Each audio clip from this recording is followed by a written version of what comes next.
And Callis gets onto the apron, allowing Omega to hit a low blow. The Young Bucks appear with a chair, and Omega sets up the chair, lifts up Cage for the one-winged angel. Cage counters, kill switch onto the chair. This was a long time that Brian Hebner is distracted, but they timed it he is a Hebner.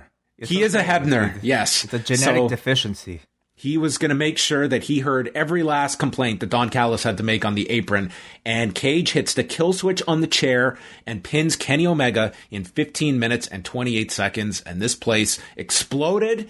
And Christian grabbed the Impact and TNA championships. He takes both. I guess you get one when you get the other. And Christian is your new champion. This was a tremendous way to start off a brand new show. This was a great match. I thought, coming off of Wednesday, I felt the booking to be really unconventional, and in hindsight, very gutsy because it totally worked. If Christian coming out of that show, much of the conversation was how people were disappointed in Christian being the contender for All Out. Many people thinking, oh, it's still going to be Page. If he was not a hot contender before, he absolutely is now. He is the person to have ended, at least at present, Kenny's belt collector run, takes 2 of Kenny's titles. And, like a lot of Christian matches we've seen in AEW, the crowds tend to start off pretty slow. And Christian, through great psychology, great work, usually gets them to an 8, 8.5. Here, because of the stakes, because it's the first Rampage match, because it's Kenny Omega, they were at a 10 from the beginning, and they stayed there the entire way. Part of me also wonders if the Hangman news leaking actually worked in AEW's favor, or actually worked in Christian's favor, because I don't think people see Christian anymore as sort of an alternative in lieu of Hangman, because they're shoving Hangman aside. Everybody now understands that there is a legitimate reason why Hangman Page is not here, and Christian might actually be the best case scenario. So it does a great job of setting up things for the future. It, number one, legitimizes Christian as a challenger for All Out, immediately makes All Out, I think, hot in ways that WWE wishes their contenders matches would actually be due for when their champions get beat. It sets up the story of Kenny wanting to get his belt back. You can make it. You're probably going to make it title versus title, I would think. Unless, does that work out timing-wise? Because Christian is going to defend against Brian Myers. But that's next week. That's next Friday, actually. Okay, so it can work out. Somebody on my Twitter, I forget your name right now, but somebody suggested making it a ladder match, which I think is absolutely perfect. I mean, after this match, why not even make it TLC with the chair involved now? You can't call it TLC, but it's Christian. Just put the suggestion out there. Guy's 47. It's I don't know, man. He could do it, man. He could pace himself. And it's Kenny. Kenny can take all the damage. That sells itself, and it also sets up a mini Christian return to Impact, where the guy can be perceived as a top star with some great nostalgia involved. I don't know so much about the line on Wednesday saying AEW is the top belt. Meanwhile, he holds the company's things, but the rest of this, I thought it worked out really, really well. I think that I'm of two minds of this. If you're just looking at how this builds the All Out match significantly, it makes that match feel bigger than it did on Wednesday. They did a great job here. They were blessed with an amazing crowd that made Christian feel like such a big star. I guess I'm just looking at it from the big picture. Is Christian the big match for Kenny Omega, or is there a lot of other bigger matches? I feel there are for Kenny Omega, and you're giving Christian this very significant, the first guy to take a title off of Kenny to pin Kenny. They somewhat protected it by incorporating the chair, which I actually did not mind that they had kind of that out as well for Kenny as well. But I mean, you'd be foolish to sit and watch this and complain, because this came off really well.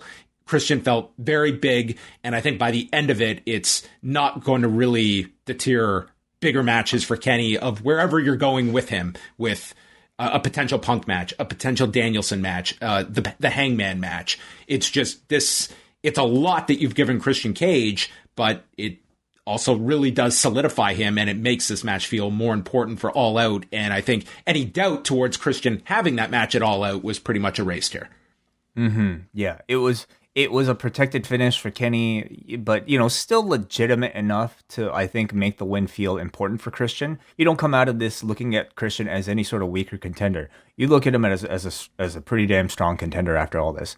And as far as like what it does for Paige, I feel like by the time you do get to the Paige match, it'll be still just as hot. The prize at the end of it all is the AEW championship. And I guarantee you when Paige beats Kenny, it's going to be a clean finish. So how does this change your view on what happens at Triple Mania tomorrow night?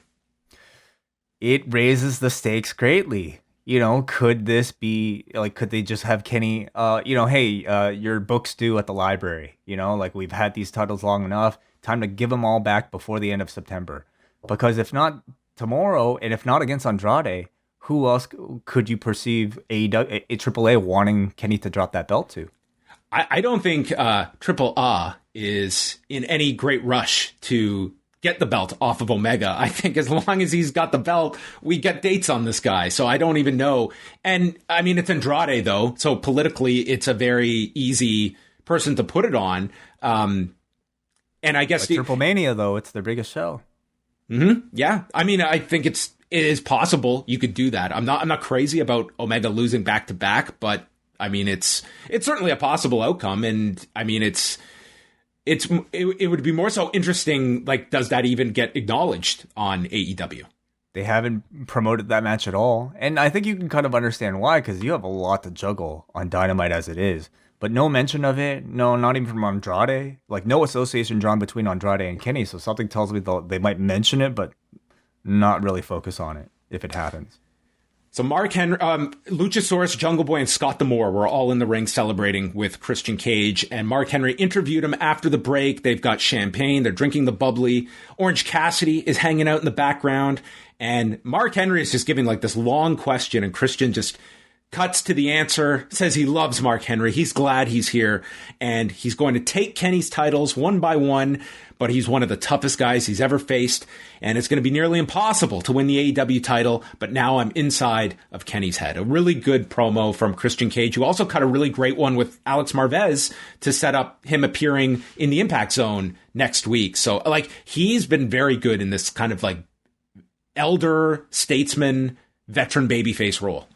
Totally. Yeah. Outside of, his, I think, veteran mindset when it comes to these matches, on the microphone is where you really kind of see him shine, and it's taken up until, unfortunately, like this week, really, for him to be able to sink his teeth into such a juicy story. So hopefully on Impact is where he could really get to, show a lot more. No singing Golden Girls themes. So I think he's found his promo voice this week.